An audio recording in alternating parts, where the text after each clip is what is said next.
Well, good morning and welcome to Breakfast Extra. It's only 10 days into the year, and guess what hot topic has dominated political discussions all week? Well, and the winner is Rivers State politics. It's like that annoying aunt who refuses to go back to the village after Christmas. Her sense of entitlement to your father's wealth has gone to her head.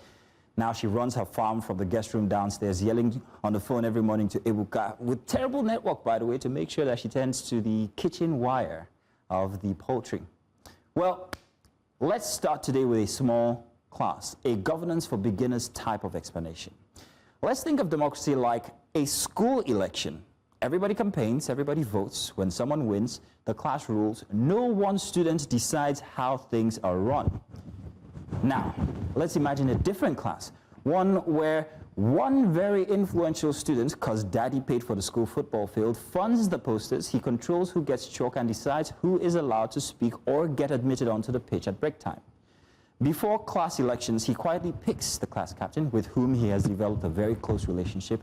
On election day, everybody lines up, everybody votes, but the results had already been designed by preference. Vote him and you can play on the football field all you want. Now, after he's voted in, the class captain isn't really working for the class anymore. He's working for that one influential class bully who put him there. Dare he try to think on his own, and suddenly the rules change. Football field admittance gone, chalk rations halved, and his name is constantly in the list of noisemakers, even where he's the class captain. Now that is Godfather politics. The election is real, the ballot box is real, but the power behind the scene is even more real. Now let's bring that lesson back home to Rivers State. Here, former governors, well, they remain influential long after leaving office. Political structures are inherited, and like your aunt after Christmas, ownership creeps in. Today, we have a former governor, now a federal minister, still deeply involved in state affairs, chicken wire. Meanwhile, sitting Governor Siminalayi Fubara is trying to carve out his own political space.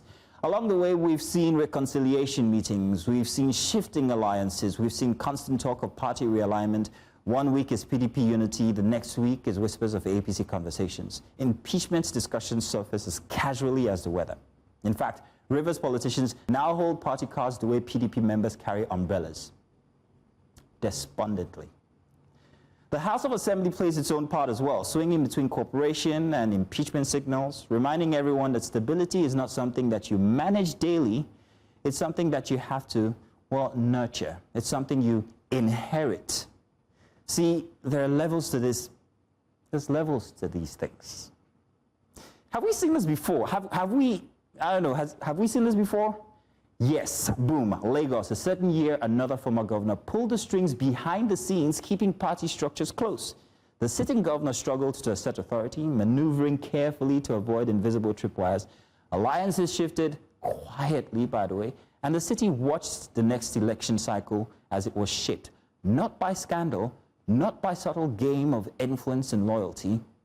Well, hey, it was. All that, just simply games and loyalty. No crisis, just a lesson. And the lesson was that power in Nigerian politics is rarely as it seems. It is layered, it is inherited, and it is negotiated. So, back to Rivers. What we are watching here is not a breakdown of government. No, it's a redefinition of it. Local governments are key battlegrounds. Party ideologies, that means nothing, actually. Relationships, loyalties, and structure, those are the real currency. So as 2027 quietly approaches, which is next year, alliances are forming, consultations are already happening, and positions are being considered. This is normal politics. The difference in Godfather systems is that conversations about the future are often, well, started and concluded long before votes are invited in.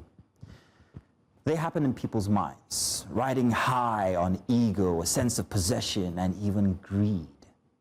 Well, the hope, as always, is that when the time comes, institutions, INEC, will speak louder than individuals, and democracy will, well, still have a final word. And this is where you come in, every single last one of you. You see, Godfather politics survives only when citizens feel distant from power, when people think politics happens only in Abuja or in Port Harcourt, in secret meetings where they aren't invited to. But the real battlefield is actually much closer. It's grassroots. Democracy doesn't vanish suddenly. It fades quietly when citizens step back and only complain from a distance.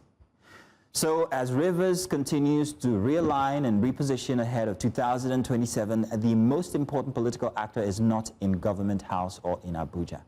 It is the voter who decides to show up. It is you. Well, ladies and gentlemen, on that note, let's welcome you to Breakfast Extra. My name is Mazino Appeal, and who do we have today? None other than Queen Celestine. Good morning to you. Good morning. Happy New Year, Mazino. Happy New Year to you too, and grand to have you here on the second weekend for Thank 2026. you. How has your 2026 been so far? Well, so far it's been great. Of course, we did the broadcast for New Year at New Central, and you know it's been amazing. Grand. I'm getting to love my colleagues here. Fantastic. Do you have any resolutions you've broken yet? There's no resolution. We just continue. What's about? We just continue. The Nigerian resolution is to survive and continue. I do agree with you. Tell you what, let's get the conversations rolling, and we'll see our way through some very interesting conversations. Sure. Welcome once again to Breakfast Extra. Welcome. Good morning.